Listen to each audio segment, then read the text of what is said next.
Matt Hardy. Thank you for watching the Gimme a Hull Yeah Wrestling Podcast.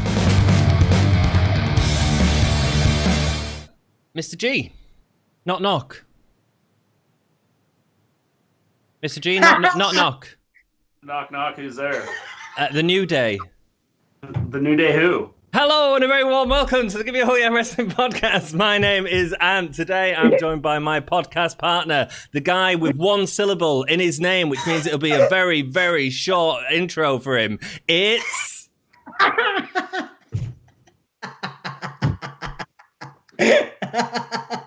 Oh, he's gone. He's on one already. It's dumb. It was horrible because I wasn't expecting a knock-knock joke. I'm dumb. He's dumb. And today we are joined by our friends from across the pond, the twisted sister to our Cinderella. It's Mr. G and Maven Glean. How are you doing, guys? Doing good. That was the best intro of any video I think I've ever seen in my life. Totally. Well, Dear. thank you so much for joining us again to deliver the news to the people, to the peoples. We're also live in this episode. People! Sorry, I just had to do the thing. You know, the thing with the yeah. That's the, all good, man. You're Jack Swagger. A bad Jack WWE gimmick. Fantastic. We are also live today, so if anyone fancies asking questions and stuff in chat, go right ahead. We normally go through the news. Let's let our audience know who the WrestleStory are. Mr. G, 3 questions. Favorite brand? AEW. AEW. Favorite wrestler of all time? Hulk Hogan. And favorite root vegetable? Oh man, you really got me there. The wrestling stuff was easy. The thing is, I don't know that I have a favorite root vegetable because, like, I pretty much eat like everything. So, like, I don't know that I have a favorite one. Rock and roll. So all root vegetables. That's all good. All vegetables. That's a good, healthy answer, Mr. G. You know, the 5 people that are watching, they might eat more vegetables now because of you. That's right. They should. You are a shining example of good humanity and fine, clean shavenness. Your jawline is looking exceptional. Good. By the way, I have lost in the last about month and a half. I've lost about 16 pounds. Oh, Mate, well played, Mr. G. You are looking good. You're looking like stone cold. You're gonna stun the audience. I'd say more like Glacier, but that's fine. Maven, same questions to you. Your favorite brand? Probably. Give me a Hull Yeah. AEW. AE-Dub. And your favorite wrestler of all time? Shawn Michaels. Followed by your favorite fruit? Strawberries. Strawberries. A fan of strawberries. Well, that's awesome. So we know that I'm just picturing Shawn Michaels eating strawberries now, though. Why? Why would you picture that? That's weird. Who knows, man? This podcast is weird. That's not the kind of thing Marty Jannetty dreams about, Anthony. This is how we got into this mess in the first place. It's taking place in the Heartbreak Hotel. You do look a bit like Marty Jannetty, Anthony. I've only just thought that. So Can we not make comparisons to him right now? Which is a wonderful segue into our first piece of news. Marty Jannetty.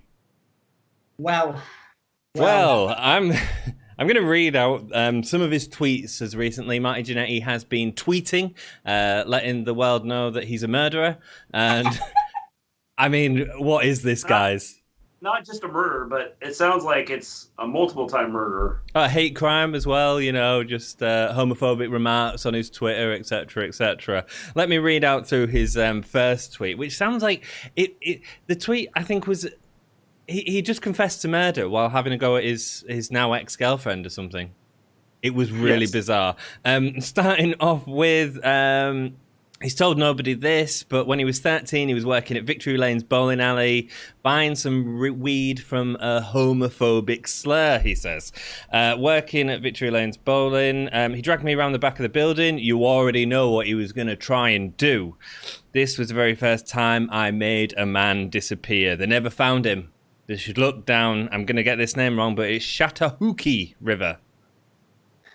I'm not sure about the river, but yeah, I mean, it's very menacing, that language, isn't it? Stupid, isn't it? The more I listen to it, because I was thinking, oh, he's only joking. He's made a bad comment. He shouldn't have said those comments the way he did. But he obviously hasn't killed a guy. Obviously. Yeah, well, Boston Globe did an interview with him this week, and he Boston just said, Wrestling, yeah. Oh, I didn't say that I killed someone. I just said I made them disappear. So Yeah. Sorry, Dom. So we're going. I mean, you're right, Dom. But can we carry on reporting exactly on what he said after that? He said he got him in a car. When we was in there, he grabbed me and touched me. I'm like, no. He jumped out the car. There was a bricklayer in there. What do you do when you're 13? I can't say he deserved to die, but he deserved to get his backside beat. When I was beating him in the head with a brick. What age was it? What do you do when you what? 13. He was 13 at the time. Yeah, and he. So after he said I didn't kill him, I said he disappeared. He then said I hit him in the head with a brick. At 13, there's no way he could have got away with that. How old's Marty Jannetty now? Like 50 dude, there's something? ways he could get away with it. Not having the career he's had. I was thinking, just because he's. If it was the last 5 years, then absolutely, he would. Fair enough, he would never have got away with it. But come on, man, there's no way a 13-year-old Marty Jannetty is going to be dragging a dude. You're right. He said that. Can you imagine dragging a guy into a river and throwing him in? He just fell in. Maven, Mr. G, what are your thoughts on this? After I hit him in the head with the brick, he just fell in the river. It's like that's not. And how are they going to investigate that? Like 40 years later. Well, the police have opened it up. Like, seriously, like if there's a guy that's gone missing and there's a guy that's confessed to it on Twitter, he'll be put into jail. He's got Jack's right in the comments, man. He's clearly got some mental health issues. He needs some help. I don't think that's from the police. I think that's from mental health professionals, counsellors, and the like. I don't think he has killed anyone. I think he could be potentially delusional. He's clearly had some issues with relation to his past and his past successes, and obviously he turned to drink quite heavily and drugs, and that's well documented. And I think this is clearly a reflection of that. Jack says he's 60, so yeah, I mean he's clearly struggling with mental health. I think that's the high and low of this. Which is probably also why a few years ago he wanted to have sex with his daughter. Mr. G and Maven, what do you have to think about all this Marty Jannetty rubbish? Well, I'm not sure. Maybe he's trying to live through his life through Jimmy Snuka's lifestyle, and just making up things and like having things happen. I don't know, because at 13, I kind of find it hard to believe that he was working in a bowling alley, and then just went out and met this guy in the alley. I mean, that's what I got out of it. Yeah. And then got in the car with him and went somewhere, and then he hit him in the head with a brick, and I mean, the whole story just doesn't make a whole lot of sense. Maybe he's just seen a film and he's just remembering the film. I think he needs a lot of help, and I think the police will hopefully be able to ascertain that this is all kind of in his head, but obviously we'll wait and see. This story would be a lot more. I actually didn't pick up on the 13 thing, his age 13. The guy is 60 now. I was more concerned when I thought he would done it in the last 5 to 10 to 15 years. Okay. I'm less concerned now. Well, but you're defending him, Dom, but he's a homophobe, and his tweets have had very homophobic remarks, and that's not right. You are correct, but these are two separate issues, man. They're two very separate. You're right. They're two separate issues, but they all come down to the same. It's not right. Okay. Can we clarify? I'm not defending his homophobia at all. No. I don't think he's killed anyone. I'm not saying that he's right in his viewpoints, in my opinion. Obviously, everybody's entitled to their views, but I would say quite strongly as representative of this podcast that we do not agree with those types of views. Absolutely not. But this is about him killing someone. Can we also say if he has them type of views, he deserves to be hit over the head with a brick? Well, yes, okay, but Obviously, we're here to discuss the death of somebody and whether we think Marty Jannetty's killed someone. I don't think he's killed someone. I think he needs some help, perhaps some help for his homophobia and his potential, other issues as well. And perhaps he can get that with the right people behind him going forward. But we'll wait and see. Well, I think based on the statement, it sounds like he thinks that he's killed more than one person. Yeah. Yes. So I think that's where I think the police need to get involved and investigate further on whether this is possibly true, and then go back and do back trace and see if to check out are there people that are missing that could have potentially have had contact with him, and if they find out that that there's no way that this is possible, then I'd say, okay, this is just him being off his rocker. But hey, Rockers, appropriate name. Yeah, nice. If they find out that that this is a possibility, then maybe he's telling the truth about some of this. Yeah. I think you're right, man. It's for the police to investigate, I think, and we'll have to see what comes out in the future because of this. But putting things up on Twitter like that is inappropriate. He shouldn't have put it up on Twitter. But especially the other thing that annoys me is the homophobic comments. There's no need for that in this day and age. There's no need for it at any time period. But I understand that people's views have changed, but there's no need for that at all. Yeah, I understand. I mean, there's people in the comments like Kirby, who obviously good to see you, Kirby. mate. Thanks for joining us, man. Kirby and Jack are talking. Kirby makes a point. You of course, when you're 13 years old, you're capable of murder. Absolutely. But I think it's a cry for help. I think it's a cry for attention. More importantly, I think Marty Jannetty is looking for attention in many ways. I think he's obviously got mental health issues, and I think that's what this is. I obviously we'll see in the coming weeks and months whether there is anything to that the claims of him actually killing anyone. But right now, I think it's a big cry for help almost. Police need to investigate it and make sure it heard. In terms of Alfie Big Mac says, thank you for joining us, dude. We do appreciate everyone for joining us. Thank you so much. He said, did he kill a random innocent? It was someone at a place he was working with in a bowling alley when he was 13. Yeah. Rock and roll. Should we move on from that news and let's get into the silly world of wrestling? Well, that was a long pause, but I mean, I was waiting for some sort of reaction, What were you waiting for? That's all what right. Let's get into the wrestling. Woo! Anthony, that's what we're here for, you muppet.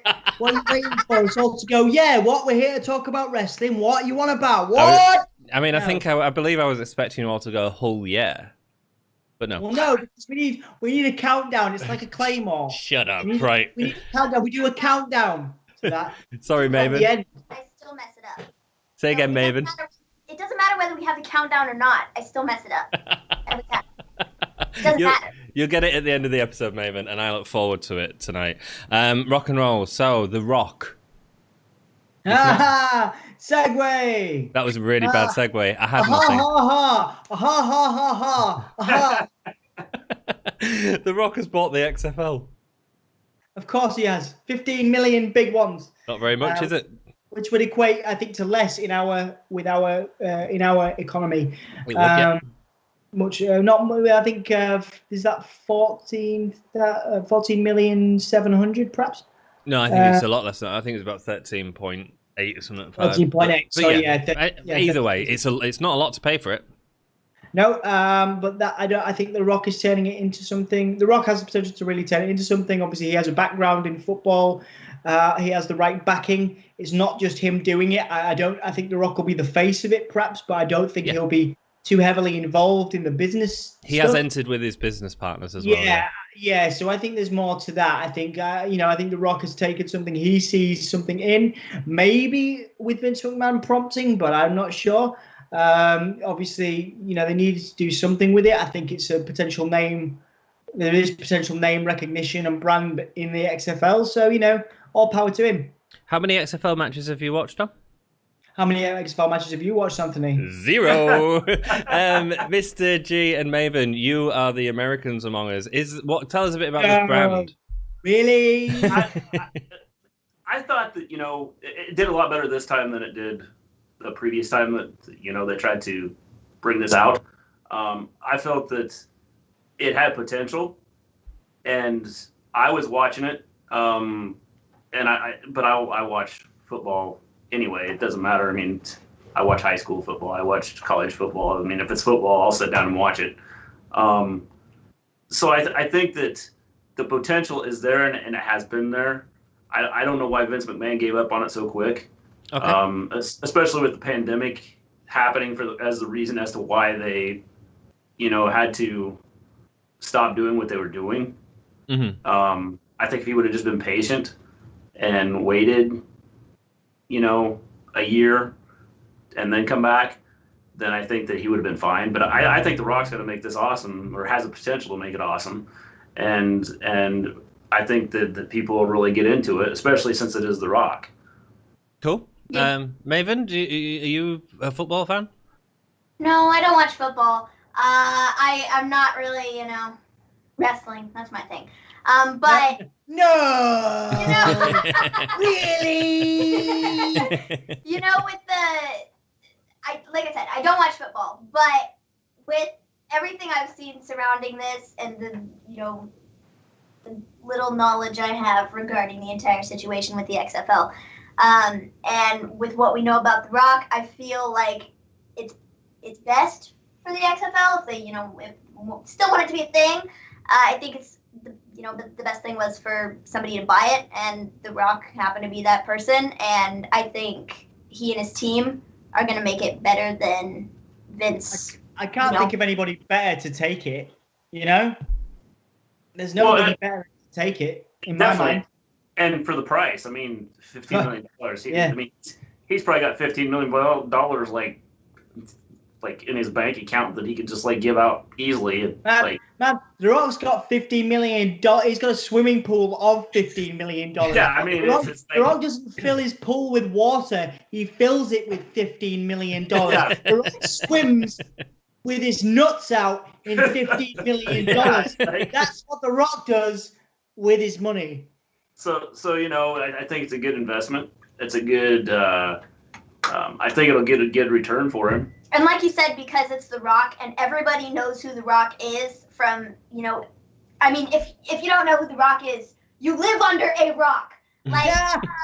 You literally, he's in movies, he's doing all this stuff, so, everybody knows who he is, so that's also going to help the XFL further because of his name, Except more people know who The Rock is than Vince McMahon, of course. So, Kobe talks about wrestling, who's in the chat, says he can't afford $15 million. It's no drop in the ocean for him. But he does have an awesome YouTube page that you should go check out. Kapow! I sold your YouTube page for you. The thing that I don't get about this is, right, so I equate it to wrestling a little bit, right? And let's say that XFL is... How did you get that? Look, if you allow me to speak, right? So XFL is Ring of Honor, right, or something like that, yeah. And the NFL is the WWE. Would that be a fair comparison to make, Mr. G? Yeah. I mean, I don't know. The Swerve Show is here. Welcome to the Swerve Show. He just said, did she say the XF Hull? That's great. This is why we called it Gimme A Hull Yeah. There's so much we can do with it. Oh, very good. A good Hull pun. We enjoy it. Swerve, you need to write back to my comment that I mentioned before. It was very good. He really liked our last live stream. What was I saying? Yeah, so, but it feels like the NFL isn't going to be touched, whereas, WWE isn't secure in its place because it's losing so many fans over the years from really terrible booking and angles that people aren't enjoying. I would agree, but wrestling where it's year round. Mm-hmm. So you WWE is trying to keep something going year round. So when you have AEW, some of these organizations pop up, they're going to pop up and be competing directly against WWE. Where the XFL, they do their spring stuff in the spring after the NFL season's done. So there's not, that they're not actually competing against one another. Okay. That's good. It's good to have someone to explain to me because I don't really understand it. I think it's a stupid thing. Like, I don't understand how The Rock's going to make money off this. The interesting thing we have, of course, is we do have a big football fan in the comments, which is our moderator, Jack McMorrow. And yeah, it'd be very interesting to perhaps do some videos in the future, potentially, perhaps, possibly around, the XFL's launch, because, The Rock is a big deal. It's still tied in with wrestling. Maybe we end up doing some stuff with the XFL and interviewing some XFL people. Who knows, man? You could do that, dude. No. Jack's gonna do it, man. That'd be really cool. I get Jack in. I get Jack to do that. I mean, as long as it's like footballers rock bottoming people, I'm down for that. I think the one thing is the thing that hurt the XFL the first time they did it, the TV contracts weren't real good. And the one thing Vince McMahon did this time was he lined up TV contracts to where it was going to be on mainstream TV here in the States. And so, they were easy to find, and it wasn't difficult to find where they were playing at. And so I think if The Rock keeps that idea in mind of, getting our major stations to invest in showing this, then, and with his name backing it, it's the biggest name in the world, yeah. I don't see it being NFL's type status, but I could see him making some good money off of this, because I know people that were excited about the XFL just because a lot of people want to have more football here in the States, rather than once football ends in January or February. You want another product to watch. Yeah, there's nothing until August, so you have that big gap in there, and as long as they don't do, I think that the XFL, the first time they did it, there was a lot of gimmicky stuff that was involved in the game and stuff, and a lot of people didn't like that. Jim Ross was commentating the first time, wasn't he? Yes. Yeah. So that hurt. I think that hurt some of it. Mm-hmm. So I think with the way they did it this last time, I think it was good. I think it was there was interest there. People wanted to see it. And so I think as long as they keep that in mind, it can work. So we're going to go around the table. Flop or not? I say flop. Dom? I say not. Mr. G? I say not. Minnie M? I'm also going to say not. Very good. No, that's cool. 3-1, you massive loser. I'm a massive loser until I'm right and you're all wrong, and then you're three massive losers together. I mean, who cares? We're a show that talks about the wrestling. That's all good. Let's move on from that. Thank you so much, guys, for everyone's opinions in chat. It's good to see everyone talking in chat. I really enjoy that. Thank you. Rock and roll. Next up, we've got WWE Underground. Oh boy. Why? Flop. It's the Fight Club mixed with Lucha Underground in an attempt to save ratings, and it bombed by all accounts, didn't it? I think Vince McMahon was freaking out last week because it completely bombed. Ratings weren't too bad last week. It was up from the week before, and more people stayed around, I believe. So there was anticipating something exciting. You're not a fan, though, Dom? No, even with the dancing girls. No, that's tacky and cliche, isn't it? It's ridiculous. I get bra and panties matches. That's what we can have in Underground. We're not in 2002 now, mate. Unfortunately, this is a very different time to be alive, and a very different time. This smacks of let's do something that was popular once. Let's bring back Fight Club. Let's do it. Let's make it a thing on Raw, and do like bare knuckle fighting, whatever. Until it proves to me that it's a viable thing, I think it's. I don't think it's going to be great. I just don't think it's going to be great. I'll give it another couple of weeks, obviously, because I don't have a choice as a wrestling fan. I have to watch it, or I have to see it. Of course I do. But unless they bring in some new names, and because you had Dolph Ziggler fighting, which of course was great for me because he won. What a way to ruin a brand. Did anybody notice Dio Madden, who's of course meant to be a big challenger for Brock Lesnar one time? He's meant to be training to be a wrestler. I mean, it main evented Raw in theory. Well, in theory, but what's that doing to Dio Madden? Do you know what I mean? Who we haven't seen since he got taken out of Raw, and we saw him get beaten up on Underground. Yep. So that doesn't do me. It needs to be new talents. exciting talents. Almost like another NXT, but for bare knuckle fighting if they're going to do it. I'm going to quickly give my opinion. I don't think the structure of it on the show worked. I think it should have been the last hour of Raw, and it should have been its own thing, and turn it into, instead of having Raw as a 3-hour show, have your 2 hours of Drew McIntyre and all of that sort of commercially gimmicky WWE stuff that we love and hate at times, and have WWE Underground as its own separate thing. And I think that would be a really nice way to sort of separate the show, get people watching whatever they prefer. I think it's got legs. I think they've thrown it at the wall and they're seeing what sticks. And I don't hate it. I think the legs fell off. Mr. J, I agree with you. I mean, the whole idea of it is, I mean, if you're gonna make it like a bare knuckles like fight, I mean, they were just punching each other in the arms and like jumping on each other. I mean, I was like, dude, that was the dead arm suplex. This isn't a fight club. This is wrestling. That's interesting. Jack made a point in the comments. He said, "Do you think it's to lure Punk back, dude? If this lures CM Punk back, he's got no character whatsoever." Dom Punk took to Twitter and said that he thought it was great and really enjoyed it, and Booker T was seriously, and Booker T responded, "Maybe this will be the thing that got me back." And you're gonna hear me typing, and I don't give a monkeys because I don't believe that happened. It did. It's rubbish. Punk really enjoyed it. No, he really did say that. I thought I refuse to believe it, so I'm checking it myself. Like I'm not trying to say you guys are full of it, but I just don't believe. He's trying to say that we're full of it. No, I know he is. He just doesn't believe it. I mean, I've just said something, and Maven's just corroborated it. Because it was Booker T, wasn't it, Maven, that had said he tweeted something back, and then Punk responded back to him if the money was right or something. Also, there was a SummerSlam watch party thing, and he got asked a question by Renee Young, and they were talking about stuff, and he was like, "Yeah, I loved it," and it was like, "I want to see the women on there, and I loved it, and I want to see more." And I don't see it, guys. No, I guarantee it's out there. I am like, I know all, okay? Not to be She's got a sources. I know all, but I know all. Is it tweets and replies? Is we in tweets and replies here? Is that what? Hang on, I'm looking in tweets and replies. August 6th, right there. That's not where we are. August 6th. Put on a pot of coffee.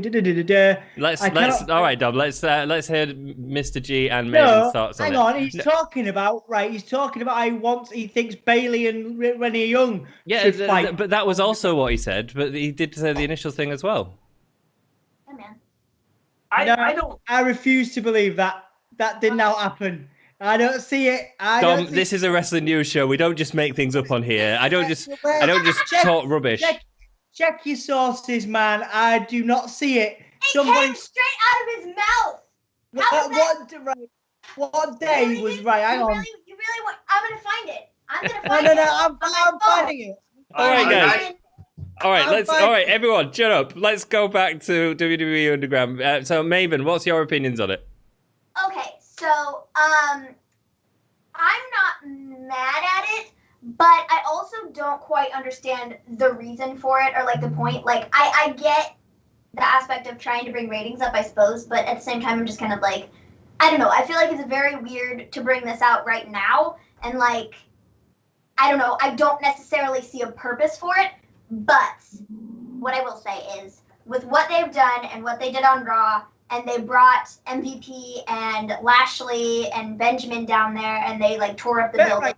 Shelton Benjamin, yes, absolutely. Give Shelton Benjamin the Raw Underground World Championship, and let's call it done. Shelton Benjamin is the best pure athlete in the WWE, and he needs the spotlight. If this is what gives it to him, I'll be a fan, but they're not going to give it to him, so I'm not a fan. They're not going to bring CM Punk back, because he didn't say any of that. Sorry, you're right, Dom. He didn't say it on Twitter. He said it on CBR.com in an interview with them. Right, well, the sentence was wrong, so whether you're right now, you said Twitter. You said Twitter, so you are wrong. You may be correct about CBR. I'll go and find it now. Well, don't worry about it. We're moving on from this segment. No, whole boy. You got to check your bloody sources. What the heck? This never happens. I never get interrupted. Well, yeah, you just interrupted Maven. Sorry, Maven. Please I continue. Maven. My Maven's apologies.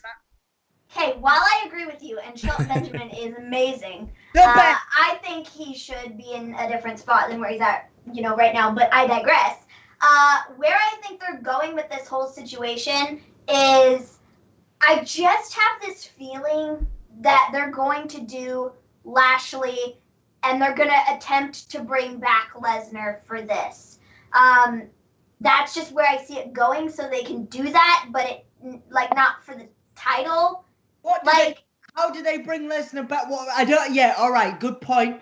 Good point. You are the youngest, freshest, and most exciting wrestling fan of us all here, Maven. I completely understand where you come. But what does Brock Lesnar do on the underground? We just saw what MVP and Lashley did, right? They just take everybody out.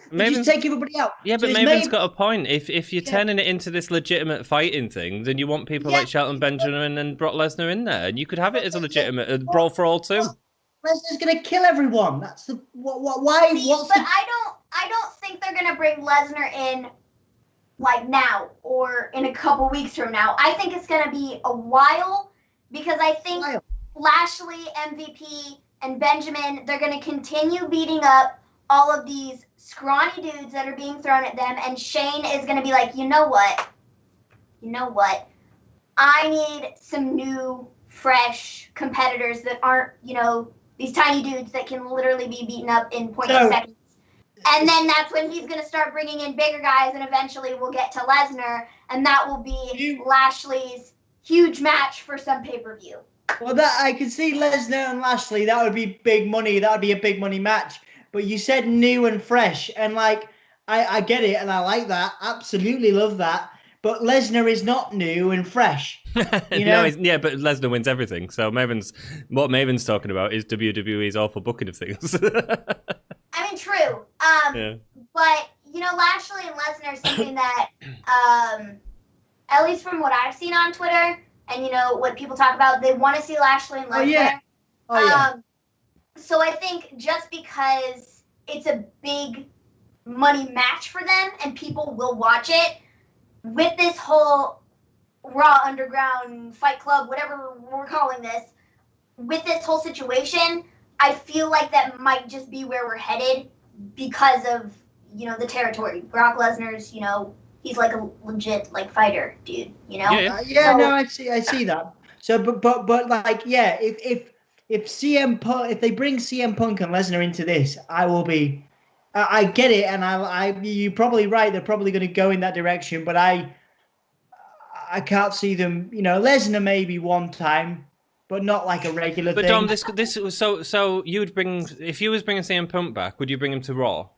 He wouldn't come back, man. He ain't coming back at all. But perhaps this is a vehicle. This is their opportunity to have a vehicle for that. He is never coming back. Cool. He is never coming back.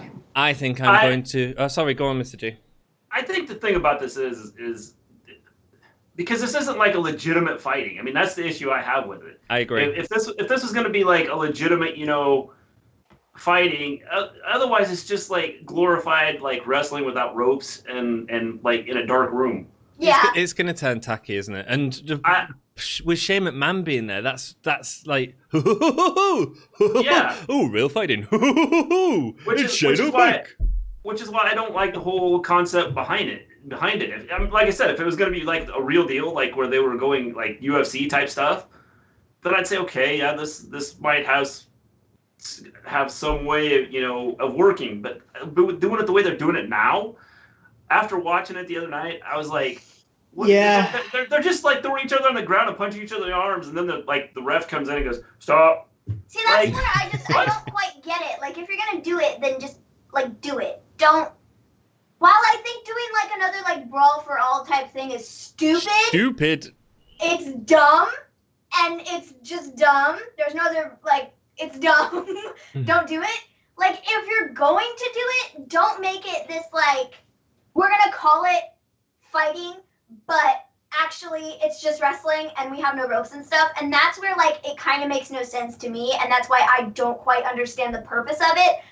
But I'm gonna give it some time, and I'm gonna see where it goes.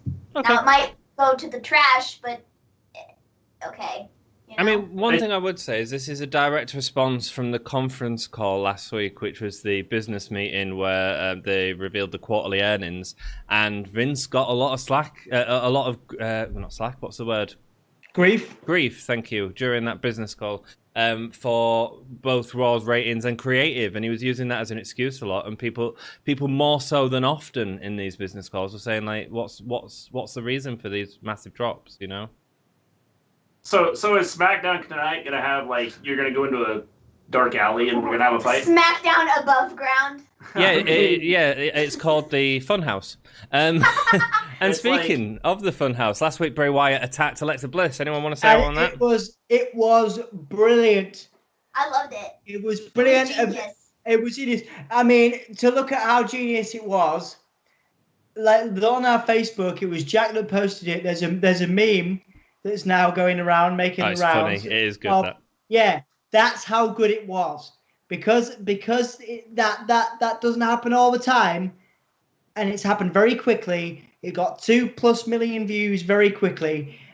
It was a stroke of genius in an absolutely, in a minefield of nightmares. Do you know what I mean? Like that they got that right. I could rewatch that loads. Do you know what I mean? It was good. You're weird. Who was better in that segment, Alexa Bliss or The Fiend? Both of them were brilliant. No, The Fiend was just boring. But Alexa Bliss was outstanding. Anthony. She was outstanding. Yeah, Anthony. Yes, go. What makes you an authority on what's good and what isn't? Because we're a review show and we all give our opinions, and what makes you the authority on Bray Wyatt is brilliant. Right, here we go. Marriage counselling again. I'm going to take you down into the Gimme A Hull Yeah underground. You're an opinion. You have an opinion. You can't. Yeah, it's your opinion. It's your opinion. You notice when Maven speaks. When Maven speaks, when Mr. G speaks, and when I speak, we always say it's our opinion. You are like, this is fact. This is what I just give my opinion. You just take it as fact, and it's against what you say, and then you get all heated about it. No, I don't take it as fact. You need to preface every opinion that you have with it's just my opinion. You didn't say that at the start. Minnie M and Mr. G, go. I will say that Alexa Bliss was a huge part of this, just because obviously the thing you can't see his facial expressions, things like that. And her facial expressions, the way she reacted to it, was what sold this whole thing. It was so good. She looked like legitimately terrified. She was like, I know it's about to happen, and I literally can't do anything about it, but I am so freaking terrified. That's what it was, and it was so good. She was fantastic. It's a horror movie, and she was the damsel in distress. And I think for me, the exciting part coming out of this isn't what the Fiend did necessarily. It's what happens with Alexa Bliss in terms of having this attack after a friend left her and seeing where that plays out. I think that's really interesting. I don't think it's going to play out to anything but Braun Strowman getting angry. I think Alexa's going to come back as a heel. Alexa's going to be a heel now. And that's what's going to happen off the back of it. I would say that this is going to change her character. Yeah, completely. Just because if you look at everybody that the Fiend has attacked, it's changed their whole mindset in some way. Which because we rip into WWE for bad storytelling a lot. Which is one example of WB doing good storytelling. Yeah, when it's done right, yeah, absolutely. But how much of that is because the Fiend, they've said, okay, they've let Bray Wyatt beat Bray Wyatt, and they've said, here, we're going to let you run these storylines, and you decide where we're going to go with this. I've been calling for this to happen. Haven't I been calling for this to happen now for a long time, where he attacked either like Nikki Cross or Alexa? Mm-hmm. I've been saying that for a long time now. It's just when they were going to have them do it, because I said when they do it, it's going to be outstanding and it's going to be like awesome. And just Alexa's reaction through the whole thing, sold everything. I mean, what she did was awesome. Yeah, I agree, man. Absolutely. I think it's exciting where it goes forward, and particularly excited to see what that changes for Bliss and how that affects her relationship with Nikki Cross, who left her in the middle of the ring, obviously, after sort of blaming her for the match. I think that's really exciting, and I think that WWE are doing a good job. Right, let's move on to... But think about this. people have complained about the Fiend and like some of the stuff they've done with him and him losing and things like that. But still, even with that, people still have interest in what the Fiend is doing. Yeah. Good. Yeah. And so because of the storylines that go along with what he, his storylines that he's involved in. Yeah, it's partly because they've done good story things with the Fiend at times, and sometimes the payoff isn't there, but there's always anticipation of the payoff being great. Yeah, and that's just it. I mean, it's what's going to happen next with him. What's he going to do? Who's he going to bring into the mix of, of this whole whatever the whole concept is of where they're going with him. People want to know what's going to happen with him. It's like the Braun thing. A lot of people hated what he did with Braun in the Swamp. But I said, see where the storyline is going. Yeah, I didn't enjoy the Swamp thing, but actually this is Swamp thing. The Alexa Bliss thing was the best part of that Swamp thing in my opinion, and actually it's playing out. So let's see where it goes, and hopefully it's not a disappointing SummerSlam main event. Let's move on. Jack says Alexa is more beautiful than Rod Stewart. And speaking of Rod Stewart, we had WWE social media teasing a new faction in WWE. What the hell? Speaking of Rod Stewart, well, it could be Rod Stewart. What? I'm trying to make the connection there too. So I tried to connect it didn't work. Well, well. No, that was terrible, man. That was the worst. That was the worst segue you've ever done. Rock and roll. Speaking of Rod Stewart, there's a new faction in WWE. Rod Stewart. Cool. So there's a new faction. The social media. So apparently it was leaked on. I think it was Pro Wrestling Sheets. I think leaked it first. WWE saw that it had been leaked. Their social media got panicky and decided to announce that a new faction was coming onto Raw. And we didn't really see anything, did we? No, we did not.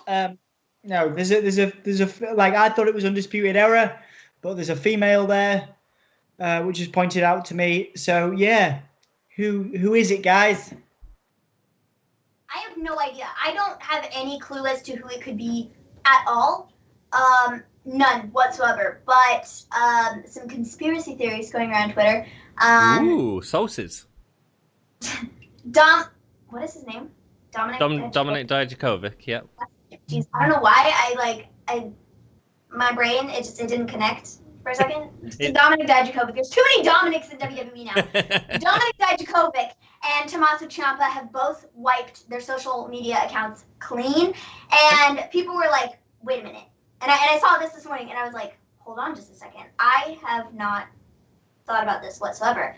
Dijakovic and Ciampa were both beaten by Karrion Kross, and both of them are now gone from TV, and they have both wiped their accounts clean. So I don't know if there's some connection with whatever's happening there to Karrion Kross. I have no idea, but that's just something that somebody pointed out, and I was like, interesting. Well, it's like the Fiend, but in NXT. Like they're already ripping people. They're already ripping off the Fiend with Karrion Kross anyway, a little bit. But that's cool. I like that. But then Tommaso Ciampa always said he would never go to WWE see, the thing about it now with the circumstances, and they're all in one place, and it's not traveling on the road right now due to the circumstances of the way the world is.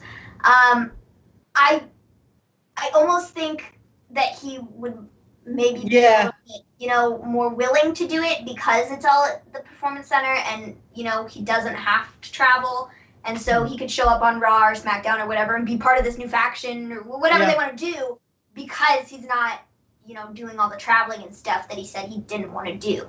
So.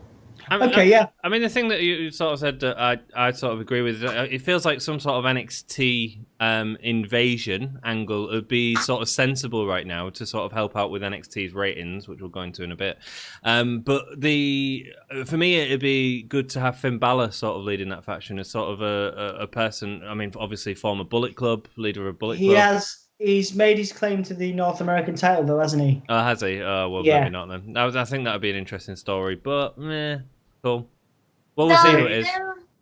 There was something else regarding the faction that WWE put out, or whatever news source it was that leaked the information at first. And it was something along the lines of the things that this faction is going to be doing, whether it be, whatever, tonight on that Raw, that when all this information came out, or in the coming weeks, it's not reflecting WWE's views. So I'm thinking that they're going to be doing some stuff that, I don't know, might be...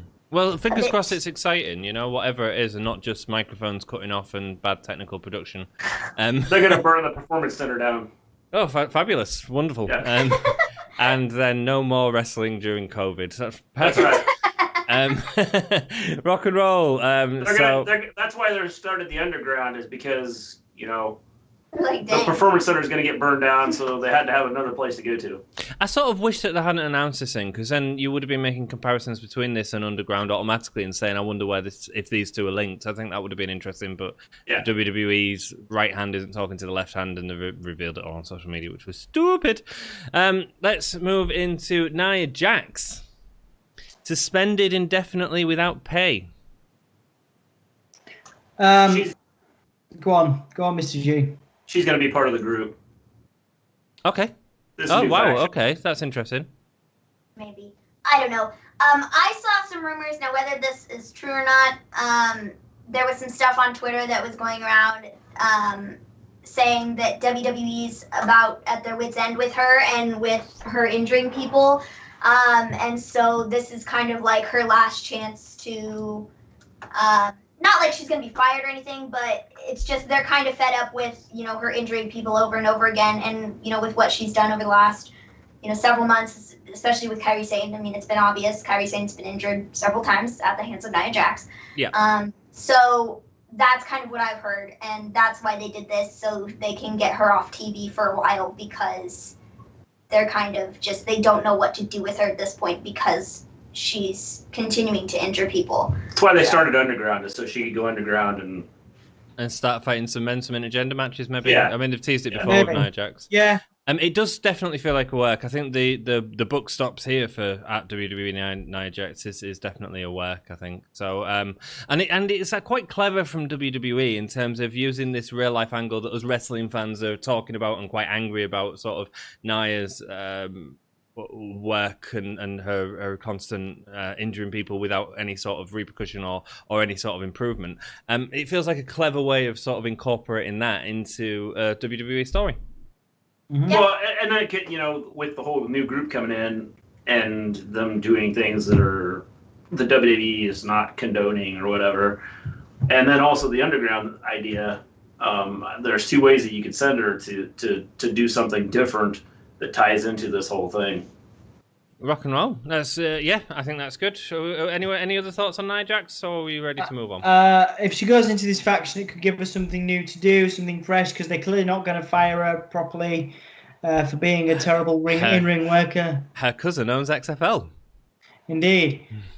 So yeah, she's staying for a long time, and obviously different people have different opinions on Nia and her workability and value and her valuable nature. She is obviously a valuable asset to WWE. I think she's obviously wrestling dynasties and all that, but her in-ring work probably leaves something to be desired. But if you give her a faction to represent, perhaps they can help flesh out her character and her in-ring and mic skills, because she's also not particularly great on the mic by all accounts. Well, no, I agree with you. I mean, it's just an opinion, but I do agree with you. The only other thing I have to say about this is I think that if they're writing her off TV for right now, I think it's until Charlotte's ready to come back, because they're going to do the whole Charlotte and Nia thing, because the way they played it out was Charlotte was injured at the hands of Nia Jax, and so that's why she's out. So I think, they're probably just holding off until they can fire Charlotte's that back. Yeah, that makes sense. Well, what's the segue? I've got an announcement to make. At Gimme A Hull Yeah podcast, we have Dom making his in-ring debut at SummerSlam against Seth Rollins. That's Dominic Mysterio. Ba-dum-bum-bum-bum-cha. What do you think? Segue or nice not? One. Better. Yeah, I think it's great. I think Dominic Mysterio has a very promising in-ring career. ahead of him. He's been trained by all the right people, obviously. He's got a little bit more kind of intensity about him than his dad. You know, he's a bigger lad. He's got a bit more strength, perhaps, but some of the agility. So you know, it's going to be an exciting thing. I think he'll join Seth Rollins, and you know, much to the chagrin of his dad. And Seth Rollins will mentor him for the first year or 6 months of his career. Cool. And then he'll go off on his own and do his own thing as maybe a face or something like that. But I think SummerSlam will be a gateway to Dominic joining Seth's faction. 100% agree with that. Yeah, Cool. agree with part of it. I would say I don't know if a debut at SummerSlam is the right way to go. It feels like a lot of pressure to put on one person. Now, we've seen examples where someone's debuted at WrestleMania or the SummerSlam and whatnot, and it's worked really well. We've also seen it fail. And it's a lot of pressure to put on him to have that sort of first big televised match on Seth Rollins at SummerSlam. Yeah, definitely. I mean, not only is it his first match, he's Rey Mysterio's son. He kind of has like a lot to live up to anyways, you know? So, you know, overall, I mean, just, you know, the pressure. There is something that gets to him a little bit, and we might see that. I don't know.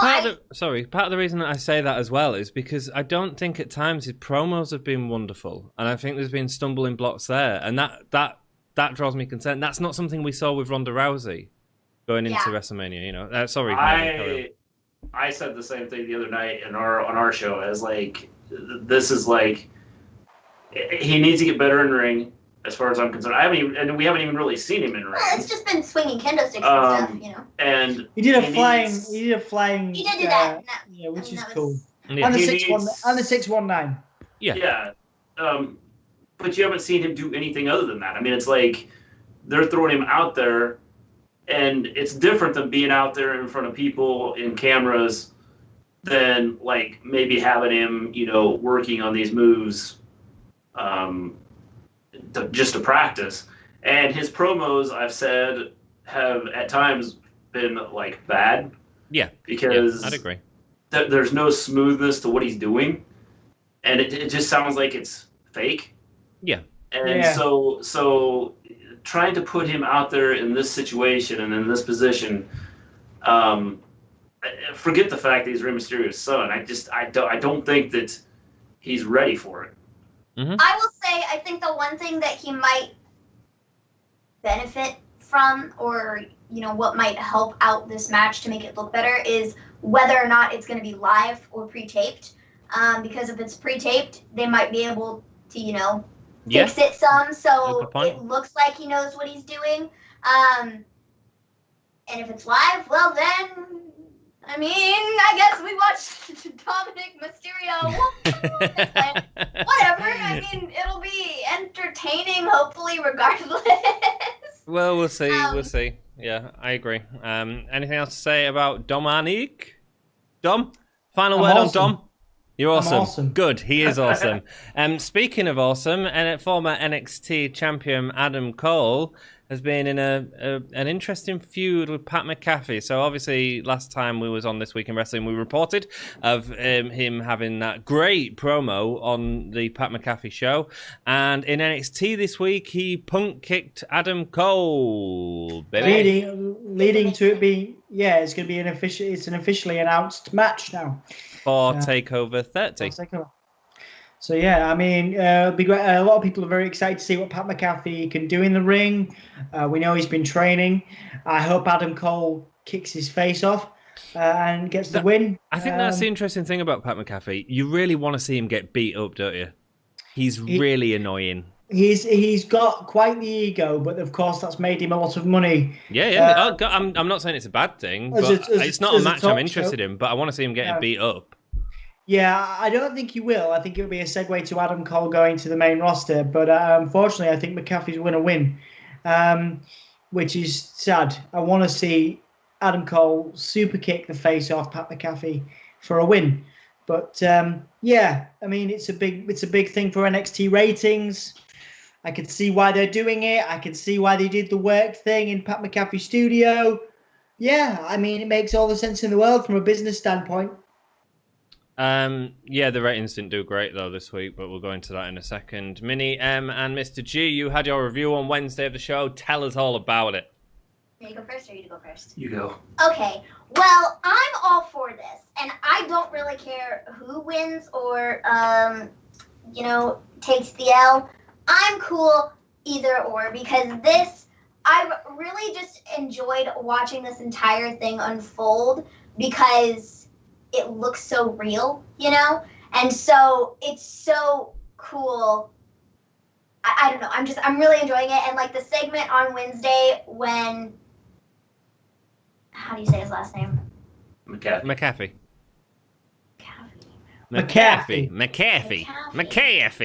Why? I always say it so weirdly. I've said in our show on Wednesday. You said McAfee. I did. I said McAfee. I said McAfee. I was like, that's all good. What is his name? We know what you mean. So then Mr. G was like, just call him Pat, and I was like, but that sounds weird though. Pat. Like, did you guys? What was that show that we used to have here years ago? This is going right off tangent. By Pat Sharp. What was that, Dom? Funhouse. Funhouse. It's a whole lot of fun. No, Pat Sharp was Funhouse. No, did you guys have Funhouse in America? No. Saturday Night Live had a character named Pat, and like you didn't know if it was a male or a female. Oh, okay, that works. Sorry, complete tangent, but carry on, Mr. Anyways, J. Oh, man, sorry. I loved everything about the segment on Wednesday when Cole got his head kicked off. I was like, and then Triple H went and shoved Pat. It was amazing. It felt very real, and their segment at Thingy felt real. My issue with it is I felt it took away completely from Kyle O'Reilly's return. Like, that was his return match in NXT, and I love Imperium. I'm a massive Imperium fan, and the tag division in NXT isn't the greatest at the minute, and they stole that match off them, which was a big deal match, Mm-hmm. This whole thing, I've loved the build-up. I've loved what they've done with it. I love the whole idea behind it. My concern is a football player, a former football player, trying to get into the ring and wrestle. If we look at past football players that have done that, none of them have looked good. None of them. There isn't one that has looked good. I mean, obviously some The Rock of them did still all have right. careers. Some of them still have But careers. the Rock had the, he had his dad's. When your dad is kind of who he is and he grew up with it, Yeah. It wasn't just like it wasn't like he just jumped. Okay, I'm a football player and I'm going to go to the wrestling. The Rock grew up with this, so he knew what he was getting into. There's been a lot of football players in history. I mean, Ron Simmons, he was sort of a football player, so it can work. The difference is now they're really playing off that, which is quite interesting and different. Because they didn't seem to do that in the past. Jim Ross tried to push it a couple of times. Now, who did he try and push it with? I was listening to a podcast the other day, and he tried to push it with a wrestler, talking about how he was a former football player, and it killed the gimmick slightly. Dom, sorry, you was going to talk, mate. No, I was just like I say, there are football players that do. Obviously you can't really, he's not been a world champion or anything, but the hype squad, obviously that was Zack Ryder and Mojo Rawley was. Mojo Rawley. Baron Corbin was in a Baron Corbin. They're not, of course, necessarily world renowned or not yet, but they do have successful careers. I think I think the difference is sort of selling them as a football player coming in to wrestle, and that's something that we've not seen before. But Pat McAfee is not going to be a full-time star. I think the big thing is you look at the backgrounds and stuff, and like there's a difference between trying to be a wrestler and trying to perform in the ring, and trying to do a promo, and trying to make it look good. Just if a lot of these guys that went from football to wrestling also had some sort of wrestling background, collegiate wrestling or high school wrestling, some sort of wrestling background involved. Where some of these guys that went straight from football to the wrestling have no background at all, and they just look like they're lost in the ring. But in defense of Pat McAfee, like, we don't know how he's going to wrestle yet, but I tell you one thing, his promos have been like outstanding, really. Yeah. I mean, if he's not good in the ring, he would be an excellent manager. Maybe so. I mean, I don't know what the answer is because nobody's seen him wrestle, but, you know, this build-up has felt very real, and that's a real talent to have, you know? That's not a lot that we see in wrestling like that. No. It'll be interesting to see what he does. Sure. So you talked about NXT ratings, Dom. Let's do our NXT and AEW ratings because it's always fun to talk about. NXT had a couple of weeks, a few weeks ago, where they absolutely smashed AEW, and it's reversed. NXT drew 753,000 viewers, which was up from the previous week of 707,000. However, AEW Dynamite pulled 900,000 viewers, which is up from the show last week of 773,000. That's big numbers there from AEW. They're raising up, which is good for them. They've had a couple of really good, solid weeks, haven't they, I think? Yeah, absolutely. Yeah. I mean, we watched AEW. We're doing live streams, and I've really enjoyed watching them. I really enjoyed it these last few weeks. Really got into them. I have missed watching NXT a bit. One of the greatest things from NXT this week, of course, from our standpoint as a Yorkshire-based podcast and a Hull-based podcast, is former Hull rugby player Rich Holland, who is a native of West Yorkshire. Debuting on NXT. Indeed, he so did. That was a huge thing for us and for this part of the world and this part of our country. You don't see many Yorkshire wrestlers these days, so that was really cool. Yorkshire. What did you guys think of Rich Holland? Because we've seen him live. So what did you guys think? You want to tell him what I said? No. Yes, I want to hear what Mr. G says first, and then Mr. G can share his. So I've watched some of Rich Holland's stuff before. He was on NXT UK for a very short time. He was? And he was on NXT UK it was a very short period of time. He's actually been on NXT before as well, before he was brought into NXT UK. Just under a different gimmick. Well then, there whatever. You go. Luke McKenzie was his name. Yeah, yes. Luke Menzies. Menzies, thank you, yeah. Menzies, and he was a good... Sorry, okay. Carry on. Anyways, with what I saw from him on NXT UK, I was impressed, and I liked what I saw. And so I was excited to see him brought over to NXT and be used on there. And, it was good. I've said, and I stand by this, I feel like he's really, he looks very similar to Brock Lesnar, and, he's Everyone very says similar that. Everyone to Brock Lesnar. And so, if they did this right, he could be maybe a monster, in the division, just because of his size, So, I wouldn't, I'm down to see more. So. Great. Mr. G? I was, the in-ring performance, everything. No, it's good, Maven. Yeah, I mean, I agree. I think he's good. I think he's got potential. I think the gimmick works, but it's just, it was a bit early to sort of see where it's going to go. Sorry, Mr. G. Carry on, mate.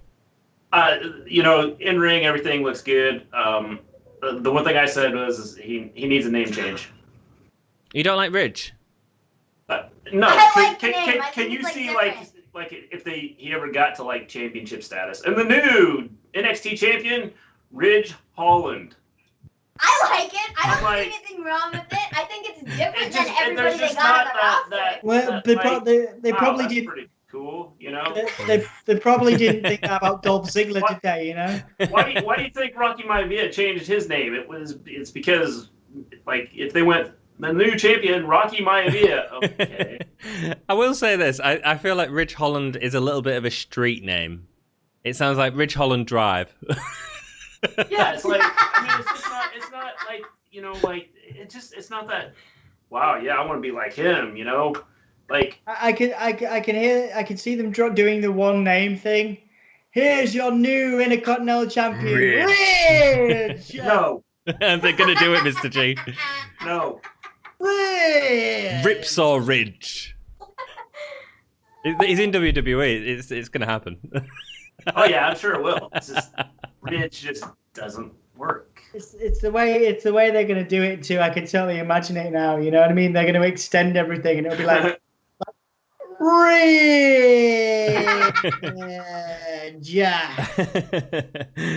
Rock and roll. Let's move on from Ridge Holland and go into AEW. Let's talk about Sami Guevara. Got a lot of heat on him for the accident that happened with Matt Hardy on AEW Dynamite. Matt Hardy seems to be making the most of it, though, baby. He put his video up on Twitter of him getting stitches and cutting an awesome promo while concussed.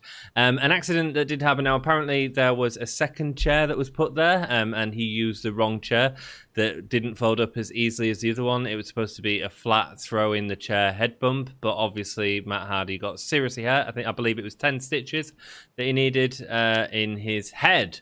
It was nice. I don't know about nice, but it was severely nasty. So yeah, I mean, out to say on that. I mean, he's got a bit of heat from backstage. He's being told to be careful. You can see actually watching it back before he goes to do the 450 splash thing that he did. You can see that he looks down and sees all the pool of blood, and he's like, "Oh God, what's happened?" You know what I mean? Yeah. I mean, it's not the best return for him, really. You know, but obviously he'll be fine. I think he got some stern words backstage, as far as I remember. He has, yeah. So, you know, he'll learn from it, and I'm sure Matt Hardy will talk to him. You know, I'm sure he's gone to talk to Matt Hardy. So, yeah. You know, they'll continue their rivalry, and we'll see what happens. It's wrestling, not ballet. What do you guys think? I mean, it is what it is. Accidents happen. You know, if they had two chairs there and he didn't know which one he was supposed to grab, you know, I mean, like I said, things happen. It's wrestling, you know. I thought it was cool. It looks vicious. I mean, it's, you know, not that, you know, I want to see somebody get hurt or anything like that. I think that because this is wrestling and some of the stuff they do, there's going to be accidents, there's going to be injuries that happen. Sure thing, boss. And so with this whole thing, you know, I obviously I think he probably checked to make sure that Matt was okay before they continued doing their thing. Before he did the splash, he like went over him and like stood over his head, and you can imagine, you know, he probably was like, oh my gosh, you know. And I'm guessing Matt went and said, hey, go ahead and do it, you know, do what we planned. Let's do this. Yeah. It certainly brings a lot of angle, heat to the feud, and like I say, Matt Hardy's that sort of really clever. I mean, the promo that he cut on the table was brilliant. Absolutely brilliant. Definitely worth going out of your way to watch. Let's talk a little bit more about AEW. They've announced that next week is the Tag Team Appreciation Evening. Also, Cody will defend his AEW title against Scorpio Sky. So a special guest on that is the Rock and Roll Express, Ricky Morton and Robbie Gibson, as well as the Brainbusters are going to be there. Perhaps a tease for the Four Horsemen. Also, staying on returns into AEW, Eric Bischoff has made his debut for AEW. However, it is a cameo appearance. And actually, I thought it was very well done. And here's why I think it was very well done.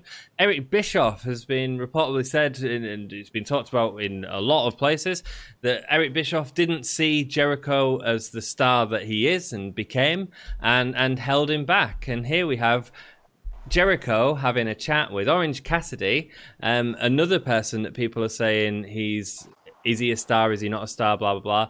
Is Jericho's clearly putting him over next week. How exciting is that?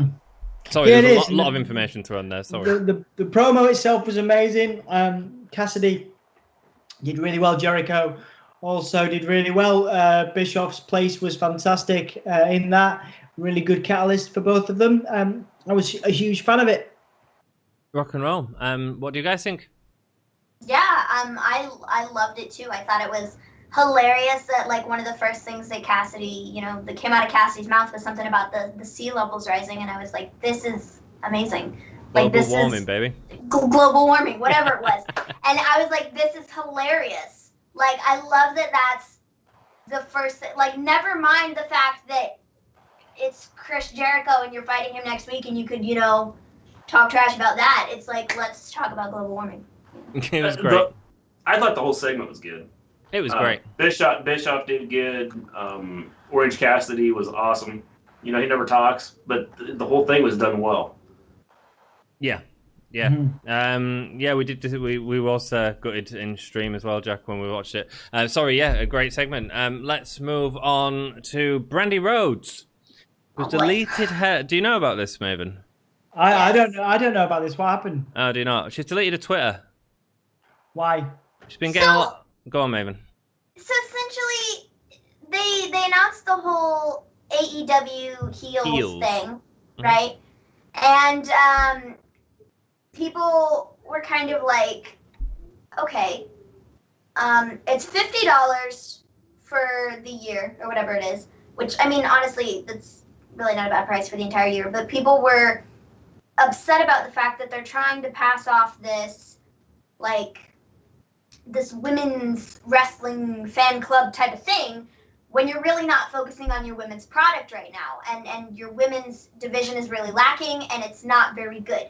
So people on Twitter were, it started off with, constructive criticism, and they were like, oh, well, you guys should, take a look at this and, whatever.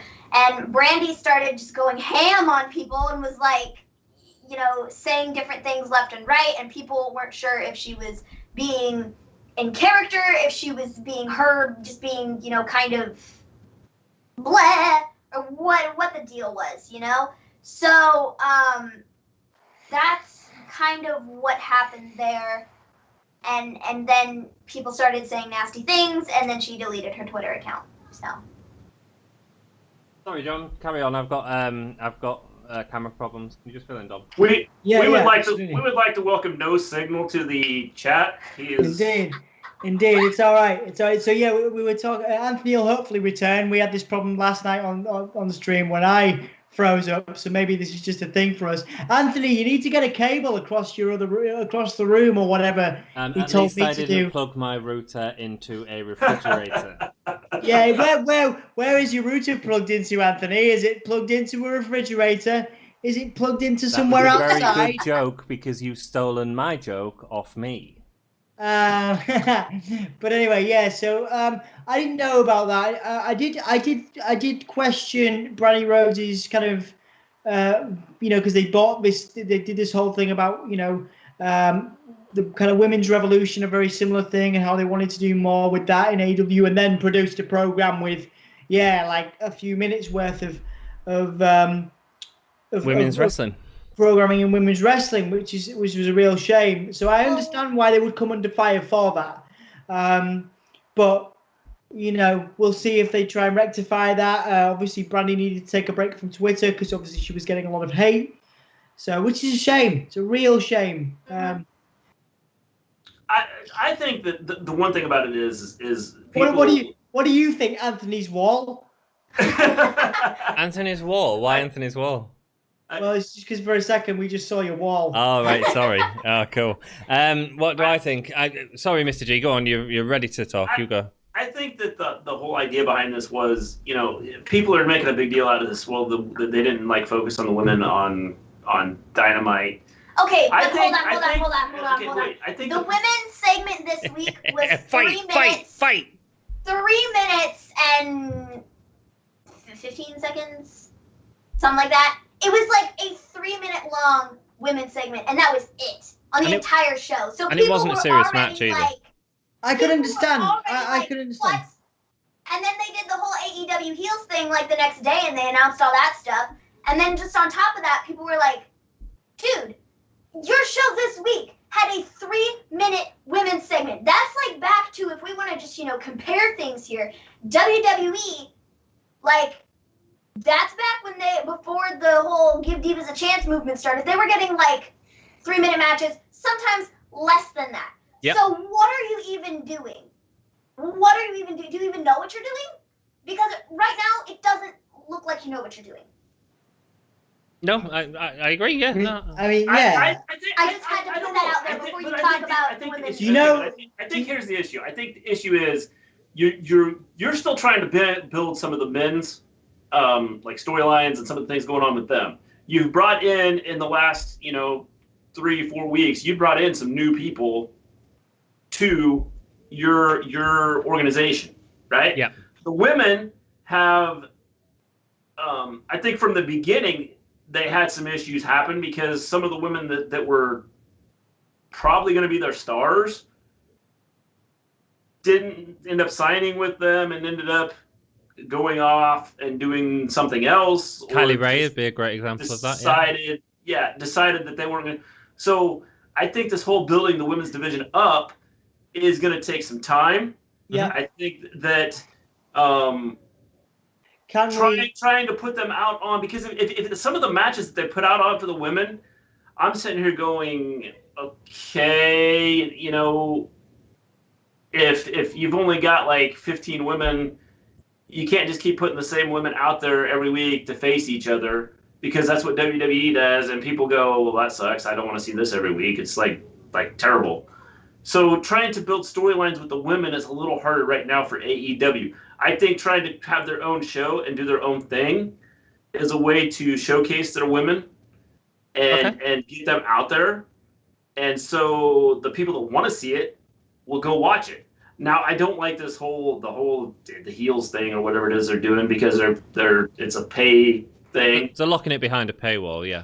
Yeah, and so I think that if they were going to do this, they need to have a YouTube channel or something out there free where people could go and watch this and see, you know, the AEW women performing on those things, kind of like the Dark thing.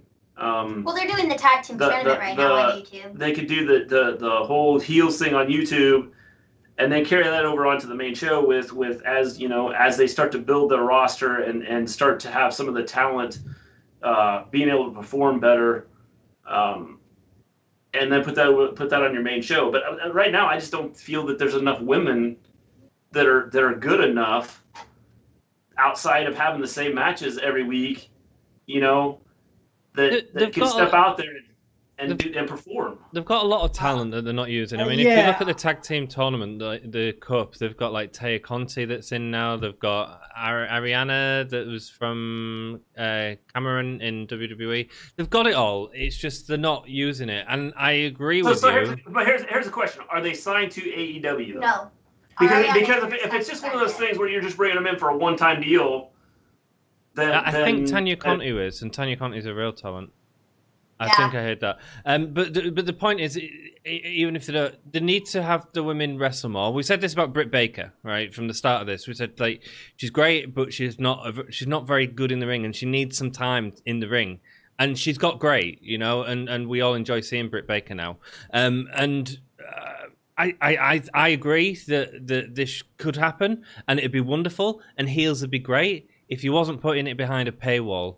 And I think that's really disappointing to the women's division more than anything. Yeah, I agree. I mean, one thing we need to sort of say at this point is, you know, there are people on Dark being used, like Abaddon. I'm a big fan of Abaddon. I think that's great. I think there's other examples of people that we saw last week the week before on the live stream that have done really well for themselves. But an organization that is doing very well on the women's division front, since we're talking about that, is Impact Wrestling. We're not talking too much about Impact this week, but Impact Wrestling have done a fantastic job, and I genuinely think that they have the best women's division of all of these organizations. Are you going into a segue here?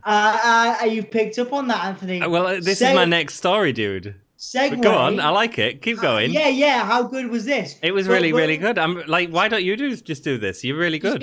Just going back to that point. Just going back to the point. Obviously, AEW does need work. You know, they have kind of let people down, and especially, you know, putting the paywall up is a huge issue there, which we've brought up. But segueing into Impact Wrestling having a great women's division with people like Rosemary and Jordan Grace, and also Deonna Purrazzo, who came from NXT to Impact Wrestling to become the current Knockouts champion. Segue, Anthony, into our next story. Oh, wow. What is going on with Mr. and Mrs. G? You're big. You've taken over the... We've become a little screen. You've become a little screen, and now you're a massive screen. I'm just trying to sort you out. Wonderful segue, Dom. You're Mrs. Sorry, Miriam. I'm Maven. Sorry. That would like take out the whole screen. Now I'm the entire screen. Rock and roll. So, yes, that was a wonderful segue, but not into what I was thinking, Dom. But I did do an interview with Deonna Purrazzo, who was... I did do an interview with Deonna Purrazzo on the channel, which is fantastic. She was a wonderful lady to talk to, actually, and it was great of Impact to help us set that up. So go check that out on the channel. It's fabulous. Also, going into the thing that I was thought you was going to go about was Kimber Lee in Impact has signed a contract with Impact. She is now officially part of Impact's roster. Cool, nice one, dude. I like Kimber Lee. What I've seen, she used to be go under another alias, didn't she? I'm trying to think. I'll have a look. What do you guys do? Do you guys know Kimber Lee? I've heard the name. Haven't really seen anything from her. You know, we don't really watch a ton of Impact, but you know, based on everything I see and everything I hear about them, like their women's division is on fire right now. So it is, man. It is. You know, and Deonna Purrazzo is really sort of spearheading that at the minute, and that's outstanding. The interview was really good, actually. I really enjoyed it, so do check it out. I can't see her known as anything else. She was working with WWE and NXT briefly, as Abby Lath, so maybe that's what you was thinking of. Yeah, she did have a brief stint in NXT. That is correct. Yeah. From what I've seen, I thought she was cool. Cool. I just think it's good, and it was a good way to plug our podcast. But the other thing is, and we didn't talk about this actually, so let's no, let's stay there. Rich Swann announced his retirement. Yeah, Rich Swann announced his retirement. Obviously, I'm not sure how much storyline this is, because obviously he's still involved in a storyline with Eric Young, who returned and put him out. We'll see what happens. Obviously, he is in the prime of his career, Rich Swann. He's still got a few more years to go. So I'm not sure he's actually retiring, but we'll see what happens. I am very great, Jack. Sorry, my camera's just knackered, and I just need to wrap it up and then film it. So yeah, that's all my news stories. If you guys haven't been watching Impact, we are doing a watch along this Tuesday of Impact. In fact, we're doing a watch along all week. We're doing mad. Raw. First time ever. First time ever, and possibly the last time ever. Gimme A Hull Yeah are doing a week of streams. We are doing Monday Night Raw. We are going to watch that terrible show for 3 hours. 3 hours, Dom. Yeah, 3 hours of Monday Night Raw. And then on Tuesday, Anthony, where are we at? Tuesday, we are going over to Impact. You are taking me to the delights of Impact Wrestling. Indeed, absolutely, which will be cool. Wednesday, now we need people's help on Twitter here. We're going to do a little Twitter poll of the conclusion of this stream. What? Why not? We're not. Because we're going to watch NXT on Wednesday, Dom. Because AEW is not on. Of course, yeah. So we're watching that. Thursday, I don't know what we're doing. We would have done a Twitter poll had... We would have done. I'm going to do a Twitter poll to decide whether you're going to watch NXT or watch NXT. Or something, or something else, like maybe a Wrestling Rewind episode or something. I don't know. A rock and roll. Thursday, I don't know what will be happening because I think AEW is on Saturday this week. Is that correct, guys? Yes, I believe so. Is it? Oh my God! I believe it's Saturday this week. Oh my God! I thought we were going to get away. I thought we were going to get away with a 5-day one. Oh, knackers! It is. August 19th episode. The episode here, I'll just go through them. All 3 episodes or whatever that have been announced. So the TNT programming scheduling is different. So,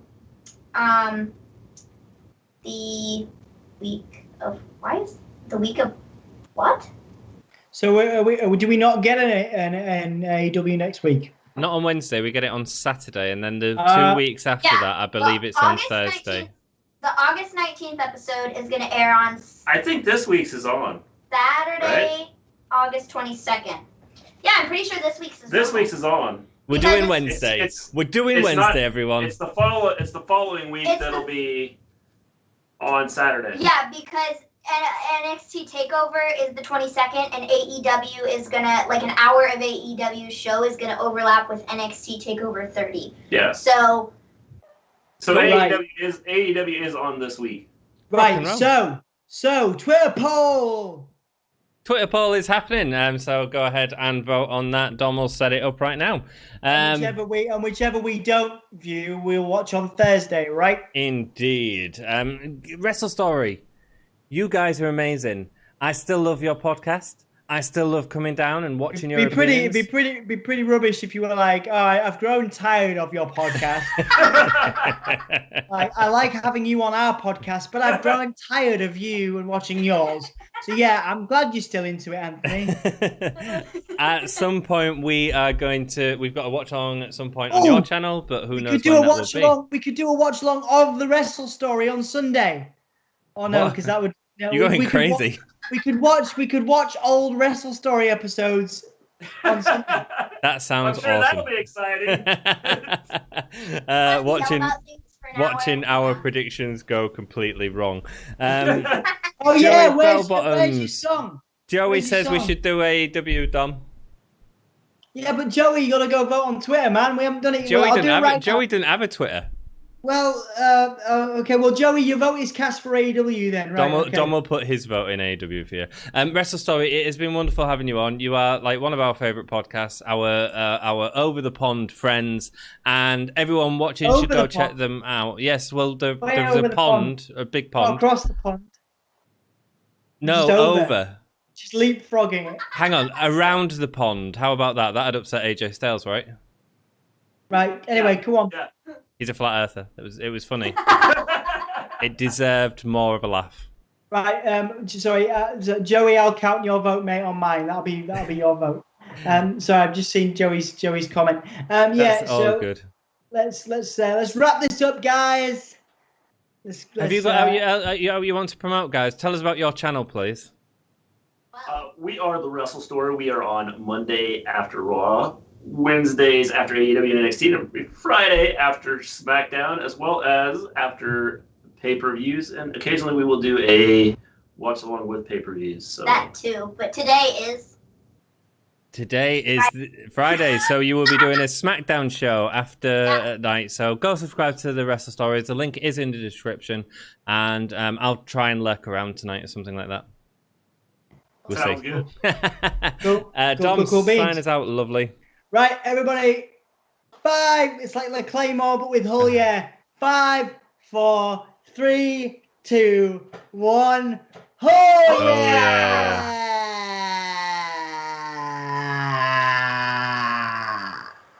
Peace out, guys. This